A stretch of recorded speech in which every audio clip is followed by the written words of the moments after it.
Well, hello again, my friends. It's your man Cowboy Star coming back at you. That's right, we are talking about the Dallas Cowboys. Well, it's been kind of slow. Sorry, it's been a couple of days since I've done a video.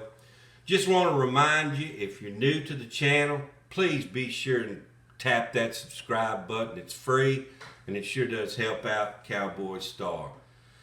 Well, I wanted to talk a little bit about free agency today and some of the possibilities that the Cowboys have and some options that we could make.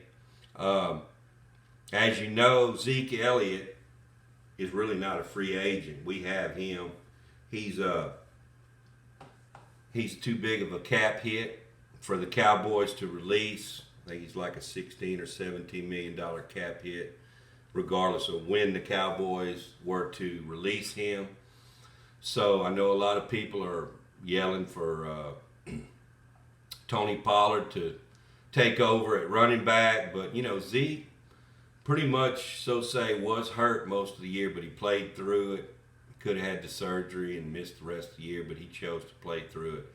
And the first part of the year, Zeke Elliott looked like the old Zeke Elliott until he got the injury. So let's don't cover up and bury Zeke Elliott just yet, although he has declined every year since his rookie second or third year.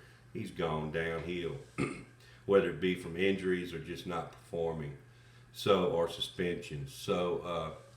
Let's hope we can get Tony Pollard a lot more carries this season, and we might even draft a running back in the draft later rounds. Who knows? I don't think the Cowboys will be picking a running back number 5 in the first round anymore, because that's just too much money to pay a running back. But in other free agents that we have, it's Randy Gregory and Tank Lawrence. Of course, remains to be seen which one, or if either that we keep of those. Uh, Tank Lawrence is pulling in about $20 million a year, and I know the Cowboys are not going to pay him $20 million a year for 5 or 6 sacks, whatever he had this past year. Of course, he missed half the year, but still, even before that, the year before, he didn't do all that great. So maybe if Tank Lawrence agrees to a pay cut of some, maybe they'll let him go out on the open market and see what he'll command out there. And if the Cowboys match, if it's like 13 or 14, 15 million, maybe they'll go for it. I don't know. That depends on if they keep Randy Gregory. And Randy Gregory's like a pet cat of Jerry Jones. He loves him to death, and he's kind of nursed him through a lot of situations with drugs and such, and smoking weed and all that good stuff. So maybe Randy Gregory will come in for 11 million, 12 million, somewhere in that neighborhood. I know the Cowboys would like to keep at least one of those two. And maybe Anthony Brown might be gone. Who knows? But the big one I want to talk about is our top two receivers. Michael Gallup is a free agent, and the word out on the street is we're going to release Amari Cooper. Amari Cooper makes $20 million a year, and the Cowboys, they always bargain basement shopping. We were hoping that they were going to do like the Rams did in free agency and load up, because Jerry Jones is getting long in the tooth. But I think they said in the meeting at the Combine that they're not going to be doing that. So remains to be seen what the Cowboys are going to do as far as Amari Cooper goes. And then, of course, there's Dalton Schultz, who is also a free agent. He's going to command anywhere from $10 to $13 million on the open market. So a word is the Jaguars or the Jets could be looking at him. So it's a crapshoot, guys. Pick your poison. Who do you want to keep? Would you rather keep Gregory over the tight end, Schultz? Would you keep Amari Cooper over Gallup? Or would you keep none of them and just go in the draft and try to replace them?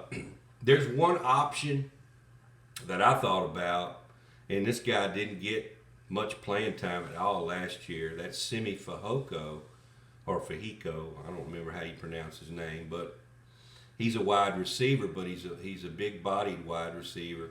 And if we did lose Dalton Schultz, maybe they could convert him into a tight end. Because the word out today on the injury report is that Blake Jarwin is not going to be ready for the beginning of the season. He had some complications with that hip surgery that he's had, and they said he's not going to be ready. It's kind of a weird hip injury that he has, like they've never seen before, or something like that. So we can't count on Blake Jarwin. He's just a brittle guy, you know. He's just one of those guys. If it was me, I'd be releasing Blake Jarwin, not Dalton Schultz. Dalton Schultz had 78 catches, I believe, last year, and he's Dak's security blanket, and I don't think Dak's going to want him to go anywhere, but remains to be seen. Maybe we can get somebody good in the draft. But got the combine going on right now.